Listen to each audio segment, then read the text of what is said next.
and welcome all. Thank you for tuning in to Cedar Radio, your guide to films playing at the Art House for the week of July 26th to August 1st. My name is Aaron Spears. And I'm Dave Huffman. On this week's episode, we'll be discussing Marianne and Leonard, Words of Love, and Once Upon a Time in Hollywood. We'll also be discussing our fantasy Wes Anderson film that will never get made, 1960s Chest Hair, and our Cedarly 3 picks for favorite films of 1969.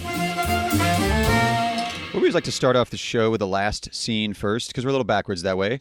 So, Dave, what is the last film you've seen? The last movie I saw is a film that we're currently playing here at the Cedar Lee, although I did see it over at our sister theater, the Capitol Theater, and that is The Art of Self-Defense, the new film written and directed by Riley Stearns that stars Jesse Eisenberg, and it's a great dark comedy, really strange, fun tone to it. If you like a subtle, weird movie, I'd recommend it. I do. And I was kind of describing it to another friend as it's like if Wes Anderson directed a hybrid of Fight Club and The Karate Kid. That's how I would describe it. Well, my interest is piqued. Yeah. Just the description. It was laugh out loud funny to me, but not in the sort of like, oh, that's a hilarious joke. You know what I mean? It was just there's a perfect comedy tone to it, and Jesse Eisenberg is kind of perfectly cast. Alessandro Nivola is great as the sort of main example of toxic masculinity in the world as the karate instructor. Yeah. And Imogen Poots is basically the only female character in the film, but that's very much by design. And it's a really it's a great film, and she is certainly no damsel in distress in the film. Oh, so good. It's really good. When we were discussing quick preview of the movie before we were off last week when it opened, I mean, we were talking about the trailer, and the tone for the trailer was one of those, like, it seemed dark, but it seemed like you were kind of ready to laugh. Yeah. We were talking about how the tone, we're like, I couldn't quite place what the tone was. I don't believe we mentioned Fight Club or Karate Kid or Wes Anderson at all in that tone, but I'm definitely intrigued, because also Fight Club and Karate Kid are not really known as being comedies. No. I mean, Fight Club's a bit of a satire, I guess, if you want to look at it. But that's where the Wes Anderson part comes in. It has that same kind of, like, you know how Wes Anderson's characters have a very specific way of speaking. Yes. And it has a similar kind of vibe to it like that. Okay. So that's where that comes from. And that sort of very calculated use of dialogue. Right. I enjoyed it quite a bit.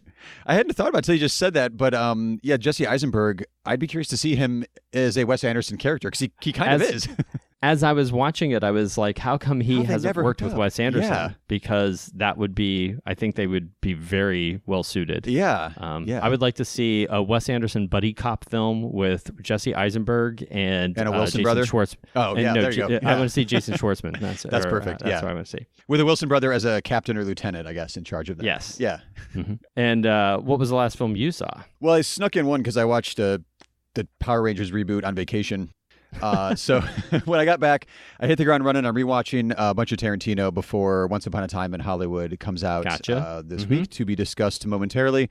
The two I wanted to revisit specifically this go around were the Brad Pitt and the DiCaprio movies. So I got to Inglourious Bastards last night. We'll be watching Django Unchained shortly. Since they're the star of Once Upon a Time in Hollywood, that just made sense to me, and was kind of in my head ranking Tarantino movies as I was watching it, because I realized Inglourious Bastards, when I saw that in the theater, I sent a text to a buddy of mine from film school saying, it was like, oh my God, Tarantino's back. Because I just am not a fan of Kill Bill 1 or 2 or Grindhouse. They're fine. How could you not be a fan of Kill Bill? They're fine. But, all right. But I've never actually rewatched I rewatched Kill Bill 1. And I was just like, I'm good. And I never, so I haven't rewatched Kill Bill 2. So I will. I own them. It's fine. But I remember that feeling of being in the theater with Inglourious Bastards, where it was like, this is what I wanted from him, which is weird, because that was the first time he was doing this sort of like the historical Tarantino movies. Right. Which he's been doing ever since Grindhouse, I guess, really. In a way, yeah. Yeah. So that one, it was back, but it didn't quite have the same, I don't know, punch, which, I mean, I've watched it for like now the 4th or 5th time, so it didn't quite have the same punch to me. But still, like, there's something about certain directors that just have their own, like, he has his own sense of pace that for sure you couldn't teach that to filmmakers, I don't think. But like the underground bar scene with Michael Fassbender and Diane Kruger, and the Germans, celebrating the birth of the one soldier's son. That's not or even the opening scene with Christoph Waltz. Like, these are exercises in building tension slowly and these great payoffs. But they're kind of textbook examples of also like what not to do, because it brings the story to an immediate halt. They just spend, 12, 15 minutes doing this one scene, which I find kind of interesting. But that's why only someone with his level of talent for dialogue can get away with that. Yeah. Because like you said, it slowly builds because he knows how to craft a scene. He knows how to craft the dialogue. Yeah. And he plants the little nuggets throughout. And it's just, he's very talented. And we'll talk a little bit here. Yeah, we'll get to that, because that's some of what I've read about Once Upon a Time is a lot of those elements too. So, but anyway, that'll be in a moment. At the art house this week, I was noting, because when we'll get to the specialty box office after this part, but they keep mentioning documentaries, and there's even themes within the fiction films I'm noticing too that are going on, where you have Wild Rose, Rocket Man, Yesterday that are still finishing up their runs. It seems like, well, Yesterday's doing pretty good, I guess. Yesterday's doing very well, yeah. So that would be hanging around a little bit longer. But Rocket Man is still hanging in there with a show a day as of right now. But again, music. It is, Rocket Man does end on Thursday, finally. It is finally ending its run here. But Wild Rose is sticking around. But music has definitely been a big draw for movies lately. Yeah, for sure. Because we mentioned it with documentaries, Echo in the Canyon and Pavarotti, again, still two docs hanging around, and now the fiction films too. This last week, for some reason, Echo in the Canyon went up like 150% here at the Cedar Lee. Like, it had another burst of just a resurgence of attendance. So it's still doing really, really well. I love the moments when you're just like, there's no logical reason right why this is happening, but it's good for business, but still, like, you want to be able to put your finger on it and be like, okay, we need to do that more. As a general rule, like, if you look at the weekly box office, it's fairly standard for a movie to basically drop 30% every week. Every week it drops like another 30%, and then, or a precipitous drop if it opens up really big or badly. Right. And not usually in like a film's whatever 5th, 6th, 7th week of release does it go up 150%. Right. That's not the norm. So So speaking of which, like, the general patterns, as we've mentioned over the course of the show, the specialty box office, it's different than the Lion King dominating the wide release box office. The Farewell came out and is doing really strong. So kind of the opposite of what you're saying, the way it comes out and precipitously kind of like tapers off because interest sort of wanes. The platform release, as we've explained a bunch of times on this show, as you slowly build word of mouth by going out more and more cities, is what the Farewell's doing.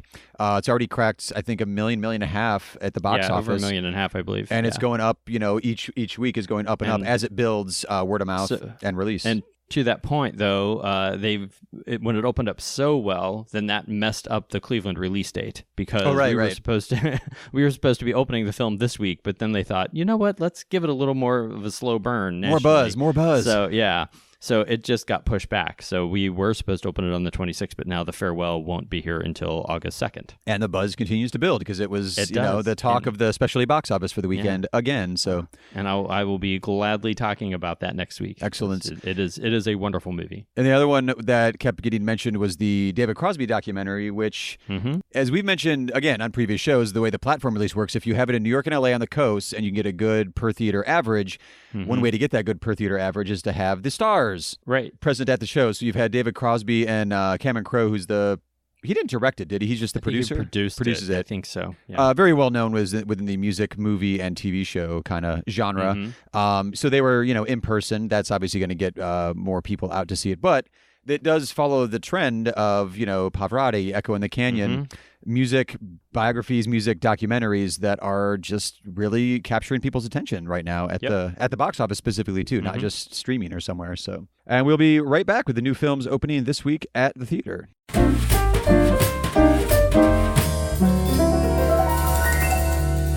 Well, speaking of musician biographies and documentaries, the first film we are opening this week is Marianne and Leonard, Words of Love, from director Nick Broomfield. This is an in-depth look at the relationship between the late musician Leonard Cohen and his Norwegian muse Marianne Ilhen. I'm trying to learn some things about love.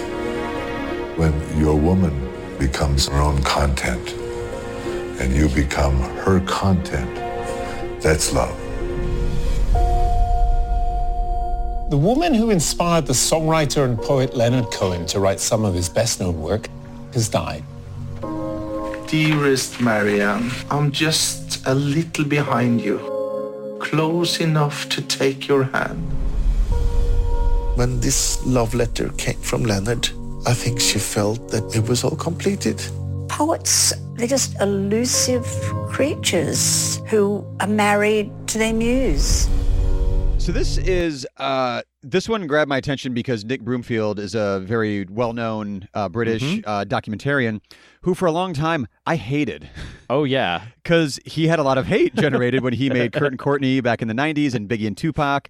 I was a big Tupac fan, big Nirvana fan. So watching both those documentaries, I was just furious with this guy at his approach to making documentaries. But he doesn't care what my opinion is, and he shouldn't. And he just keeps trudging along. He even made a Whitney Houston documentary a couple years ago, kind of in contention with like the official Whitney, the other Whitney amazing one, documentary. Yeah. Well, my favorite line of his still it was burned in my brain forever from watching Kurt and Courtney, where he wasn't allowed to use any of the Nirvana music. That's right. And where he says in the voiceover, kind of like whiny, he's like, I had intended to use Smells Like Teen Spirit in this scene, but Miss Love threatened legal action. Yes. So I was like, I've never heard a filmmaker kind of like apologize and explain to the audience. Right. Like, here's a scene I wanted to do, but you know.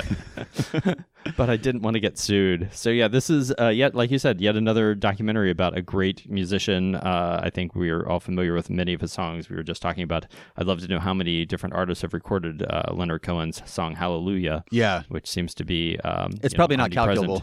Yeah, I think just infinity is the right answer. Yeah, that's the answer. But this is a very specific kind of film about the relationship between these two people and this woman that inspired a lot of his music. So I think if you're a fan of it, you're going to get a lot of background information about kind of his process of writing these songs as told by the people that knew them. Well, like the Pavarotti documentary, you know, kind of full biopic, his estate, his family, they're all like on board with it. This is such like a specific fan-focused, it seems like, fan-focused section of just like, okay, here's how, you know, inspiration got its way into Leonard Cohen's, into his brain, into his creativity. Right. Not that this all occurred while he was with her, but he just seemed like one of those endlessly productive artists, like 17 books of poetry, 14 studio albums, live albums, novels. Like he just couldn't stop producing, and to the benefit of all of his fans as well. So this seems like one of those, if you're really into Leonard Cohen, this is going to be a great behind the scenes peek into a very specific aspect of his creative and personal life. Well, and speaking of looking at a very specific thing, Tarantino's new film, Once Upon a Time in Hollywood, is taking a very laser focus at a time in American history in 1969, looking at a faded television actor and his stunt double who strive to achieve fame and success in the film industry during the final years of Hollywood's golden age. Me an actor? No, I'm a stuntman. Look at me! So you still with Rick, huh? Still here. You can do anything you want to him. I hired you to be an actor, Rick, not a TV cowboy. You're better than that. Line. Cut! Embarrass yourself like that in front of all those goddamn people! All right, what's the matter, partner? It's official, old buddy. Well, it has been. August night and the leaves hanging down and the grass on the ground. Here I am, flat on my ass. And who I got living next door to me? I'm Sharon Tate. I'm in the movie. You're in this? That's me. I play Miss Carlson, the klutz. This one you were lucky enough to see ahead of time, Dave. Yes. Very jealous. Yeah. What is your verdict? I really, really enjoyed it. For me, it's kind of right in the middle of the Tarantino canon. Okay. We're talking about rating Tarantino films. After I saw this, I just generically texted a friend and I said, yeah, I'd put it somewhere in the middle probably, but I have to give it some thought. So then I actually wrote down my list and it literally was right in the middle. Yeah. It's like number 5 out of 9. So, but just out of curiosity, what's your least favorite of it? Because I was mentioning not being a big fan of Grindhouse and Kill Bill. What's your least favorite? Yeah, I mean, Death Proof would be, I think, his weakest film. Because we're not counting Four Rooms, right? No, that doesn't count. No, we're just talking features. Features, yeah. And not his episode of ER or anything like that. Yeah, that's right. So, but it is, it's a really entertaining. It's kind of definitely falls into patterns and themes of his later works of looking at kind of historical periods, right? And a little bit more modern this time. Yeah, doing his own take on them, if you will. and it's really just very entertaining. You know, the two of them are fantastic. Brad Pitt and Leonardo DiCaprio are just fantastic in it. It's got everything you want from a Tarantino movie, but sometimes you might have to wait a little while to get that. Is all I would say. But don't mind that at all. But it's there, and I'll be seeing it again, just like all of his films. They're endlessly rewatchable. So. Yeah, I was trying to figure out, like, there's no real need, in my opinion, to hype up the new Tarantino movie, because you're gonna go see it either because the stars are in it, or because you're a fan of his stuff and you're gonna go see it a couple times because it's he makes a movie every 3 to 5-ish years, so it does feel like an event as far as in the film geek circles go. With this one, because I was mentioning like the way that he was structuring and building suspense with Inglourious Bastards, and how you don't have to worry about like, oh, well, you need to keep the plot moving, so your scenes really should only be 3 to 5 pages long. And he sort of builds his own pace within his own stories. The early reviews that I was reading about this one when it premiered at the Cannes Film Festival were that, he'll just stop everything and take his time and develop a scene for like 12, 15 minutes. And, let it do its own thing. It's almost like a movie within a movie, the way he'll like, let's just structure this scene properly and let's put it next to this other perfectly structured scene with what seems like it's a wandering LA narrative. Yeah, there's definitely moments in this one where they're kind of standalone, almost like shorts. You know what I mean? Short films. Like you could take this whole thing out and just watch it on its own, and it works. And it works. Yeah. So it's an interesting thing that really only he can get away with in a lot of ways. So when Hateful Eight came out, there was the script leaked online, and he was very, very upset about it. So I there was an interview with him from Cannes where he was talking about how, maybe it wasn't him, it might have been DiCaprio or Brad Pitt, where there was apparently one physical copy of the script that they had, Brad Pitt and DiCaprio had to come over to Tarantino's house to read the physical. I was like, well, that's one way to make sure it, never leaks, is have that one copy. Well, here's a little like insider story. So years ago when I worked for the Provincetown Film Festival and Tarantino was our Filmmaker on the Edge guest, it was before Inglourious Bastards, and he he hadn't he needed to get out of his hotel, the innkeepers needed the room, there was like a honeymoon couple waiting to get his suite or whatever, and like they were calling us, but we couldn't find him, we didn't know where he was, so like our volunteer driver that had been sort of like assigned to be with him had to like go in there and just kind of help pack up his stuff, which included the draft of Inglourious Bastards. It's like, so it was just sitting there in his room. It's like, so that was before there was this kind of security, I guess. Is what I'm saying. You know what I mean? Like a different person could have easily just like taken that and photocopied it or something. Right. Pentagon paper style. Or yes. Luckily, she was a respectul person. Good. But it was that story just still cracks me up. So. And then also I assume there's like a lot of crossover between film geeks and Tarantino, and I'm talking specifically on projected film or shot on film. This movie is again shot by Robert Richardson and shot on 35 millimeter film. Trying to capture that golden era of actual LA in 1969 specifically. Yeah, it's also interesting, like watching after seeing the film and watching the trailer, there's a few things from the trailer that aren't in the film. And there's one of those.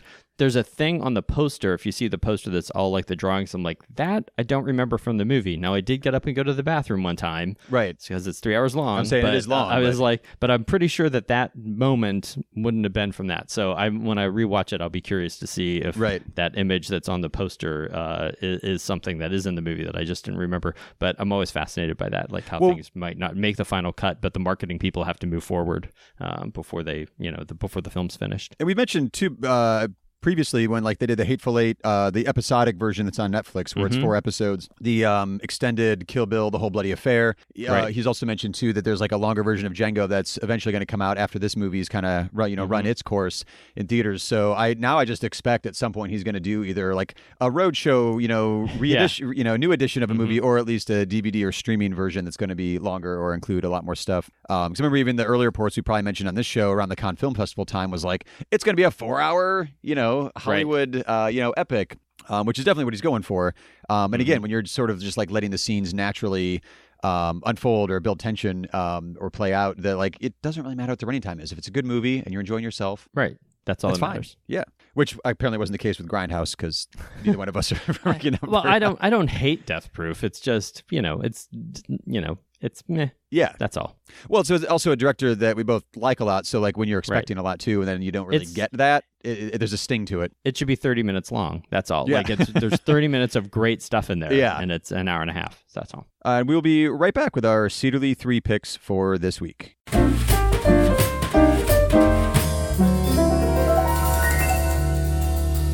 Well, each week we like to take inspiration from one of the new films opening and suggest 3 other films to broaden your cinematic world. This week, as you could probably tell from us, gushing, we're Tarantino fans, so we went with Once Upon a Time in Hollywood and its exploration of 1969 Hollywood, which sounds maybe a little too specific at first, but 1969 is such a pivotal year in American filmmaking that as we'll get into with our picks, this was such a transitional year where you still have like Paint Your Wagon is coming out, a musical Western with Clint Eastwood.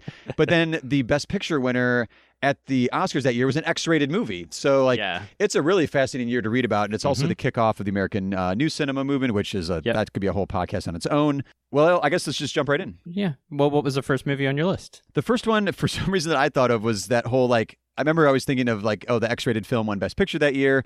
I love Bob and Carol and Ted and Alice, Paul Mazursky's film, with, it's like Elliot Gould, Natalie Wood, Robert Culp, and I always forget the second lady, Diane Cannon. Oh, is that right? I think. Oh my God. Now I'm forgetting. Yeah, Diane Cannon. Yeah. But it's like fully part of the sexual revolution, and The Summer of Love was the year before. It was clearly probably when he was writing the script, and it's about 2 friends that are kind of exploring, the summer of love and the hippie movement, and then they invite their, a bit more, not overtly conservative, but less conservative than they are, over for an orgy. Like the whole movie is just like how 2 couples plan an orgy, which I find hilarious, and the movie's also just really good. Great dialogue movie, great performances, a lot of 70s chest hair in the movie, which is always fun.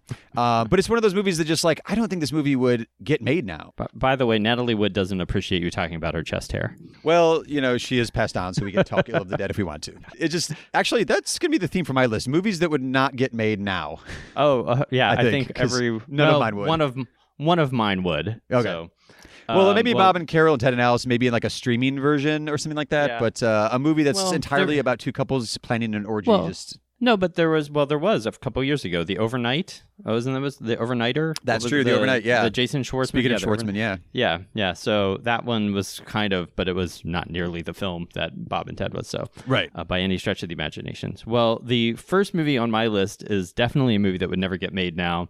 That was an Oscar nominee that I think a lot of people have completely forgotten about and no one really talks about anymore, and that is They Shoot Horses, Don't They? Nice. Sidney Pollack's film. It's so close on my list. It is just truly one of the most depressing movies you will ever see. But what's it about, Dave? It is about desperate people in a dance contest, basically just trying to survive back in, the Depression era. It is just the most tragically sad movie, and the poster for it just always cracks me up because if you look at the poster, it's like a disco ball. It looks like a party movie.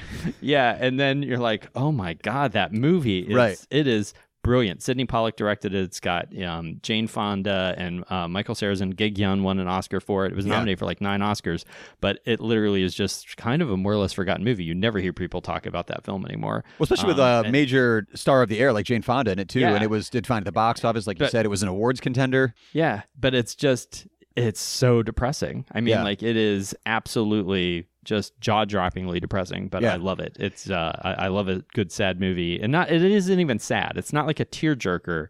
It is it's mentally and emotionally exhausting. I was just going to say, as these people, and it should be because given their situation and what's going on, it's a great film. So I'd highly recommend it if you're the kind of person that just don't watch it when you're yourself maybe feeling a little sad. Unless you're like me, whenever I get a little sad, sometimes I like to get as sad as possible, and then everything starts to look just get over it. brighter. Yeah. And this could be the movie to help you get there real fast. Right. The next one I have is Robert Downey Sr.'s movie Putney Swope. I knew this would be on your list. Oh, did you? I did. I was going to write down a separate list of like what Aaron's going to pick, and that was on there. Oh, we should try and switch that up some week and do that. Like I'll try to guess what you would pick, and you guess what I pick. It's one of those. The less you know about it, the better. And I feel like this is probably that same category. I've probably forgotten movies from the late '60s because it wasn't a major hit at the time. It's a great social satire. That is the token black man on the board at this. It's a TV station or is it a TV show? I think it's a TV station. Well, anyways, it has been decades within the TV industry. He is through kind of a weird turn of events, like named. He's in charge. He's put in charge, and it has this great like '60s commentary on race relations, but all done through like razor sharp wit and really a really inventive satire. And like I said, kind of just it's one of those like. Trust us, it would never get made again for a lot of reasons. Although it really should. Like I would love to see like a Spike Lee remake this the way he did like Sweet Blood of Jesus or something, and really kind of update it for today's social ills, which are kind of a lot of the same, which is unfortunate. But I think it's in my opinion, I haven't seen all of his films, but it's definitely my favorite of Robert Downey Sr.'s films for sure. Yeah, same boat. I haven't seen all of them, but this one just stands out. It's got such a bite to it that you watch, you're like, I can't believe that. Well, that's just how he worked. He just made stuff that pushed the boundaries a lot of times. Absolutely. Well, I think the next film on my list, I can't remember if I talked about it or we talked about it whenever we did Cinematic Provocateurs. Is Ken Russell's Women in Love. Ken Russell is a filmmaker that I really enjoy, and this film, Women in Love, is one of my favorite movies with Glenda Jackson and Alan Bates and Oliver Reed. It is just fantastic. It's a adaptation of D.H. Lawrence's novel, and it is just a beautiful movie, sort of almost of like, the Howard's End sort of like, beautiful British kind of period film, if you will. And it's just great. And it has one of my favorite edits. People always talk about the cut in Lawrence of Arabia. There is a cut that to me in this film is just as good and just as powerful. So I love that movie. If you've never seen Women in Love, check it out. And it's also famous for kind of like cinematic male nudity. It was like the first time like two big name kind of male stars had full frontal nudity scenes, so that was kind of historically important in its own right. I say, speaking of things that aren't going to be seen in current movies coming out of Hollywood, although that one wasn't really coming out of Hollywood, I guess, but I think male nudity is more common now in movies than it has been in a long time. Frontal male nudity? Frontal male nudity, absolutely, yes. Interesting. Yes, we have two films playing currently at the Cedar Lee that feature full frontal male nudity. So, would you like to know what they are? Yeah, I'm curious now. Midsummer and Art of Self-Defense. Oh, okay. So there you go. Yeah. Two I have not seen yet. So yeah. So, but no, I think actually, well, no, because I think as filmmakers and just society is more aware of the years of inequality and nudity from male and female actors. That's a good point. I think there's sort of like there's a little bit of like, hey, if you're going to have female nudity, you better have some male nudity, and or vice versa, So I think that, but at the time it was like, wow, right, exactly. Back in 1969, that was definitely not something. Not the case. Yeah, that's an interesting thing to kind of just. I'm going to keep that in the back of my head when I'm watching movies the next few years, just to see if there is some catch up going on. Mm-hmm. The last one I picked is a British film that actually won the Palme d'Or that year at the Cannes Film Festival, and that is If ... by Lindsay Anderson. This one actually I saw in film school. We did a whole section in one of the film history classes on like the angry young man, that British cinema movement from the late, mid to late 60s there. And Lindsay Anderson was my favorite out of that one. He worked with Malcolm McDowell a few times, but If, again, a movie that would not get made nowadays, is, a very uptight, proper English boarding school, and Malcolm McDowell leads a literal revolution, resistance, guns, shootings, everything at this school. And it's done as kind of one of those, this is about more than just what this story is about, but it works as its own story at the same time. So it's clearly like a metaphor for what's going on kind of culturally and worldwide at the time, but it's also got its own story that's told very well. It's similar if you ever saw Britannia Hospital, you know. Yeah. So no, Lindsay is fantastic. What is your last pick, Dave? The last movie on my list is the movie that would get made today. This absolutely would get made, and I wouldn't be surprised if someone goes, hey, that would be, we could remake that one.